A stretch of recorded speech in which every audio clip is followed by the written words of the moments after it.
अरे रनिया तोहारे तजन में ललनवा गजब निकला गई हो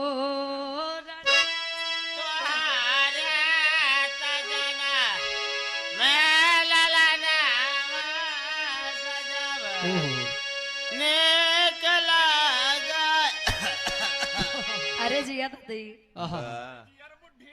सुपारी अटकत बे आज अब नहीं खाए पाऊ तो जिन खावा करा जबरदस्ती का जरूर बा खाई के कहे कि देवता सब फूल बरसा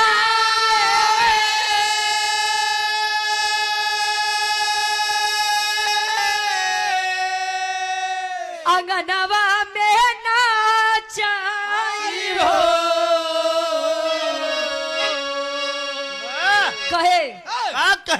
तभी न बदरी के बरस सवनवा गजब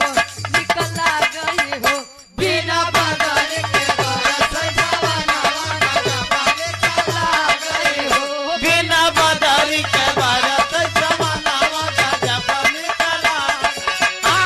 गजब निकला गजब निकला गजब निकला गई हो बिना बदरी के बरस सवनवा गजब निकला गई हो बिना बदरी के बरस सवनवा गजब निकला गई हो।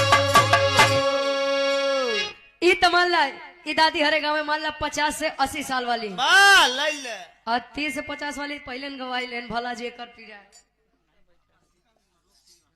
ऑलरेडी आप जो छोटा सा मुन्ना जन्म लिया है बा श्रीवान श्रीवास्तव के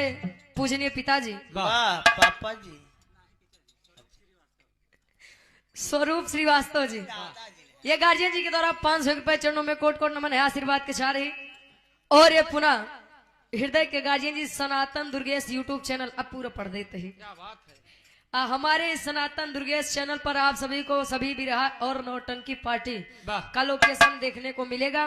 कहाँ किसकी नौटंकी या बिरहा होता है सभी प्रकार का वीडियो सनातन दुर्गेश यूट्यूब चैनल पर मिलेगा कृपया सब्सक्राइब करें सनातन दुर्गेश यूट्यूब चैनल को बा ये पुनः इक्यावन पे आशीर्वाद के चाह रहे कि मुझे अपनी कला में कामयाब रहे अब एक तनी से बदल रहा है ये आज के जनरेशन वाली गाँव कैसे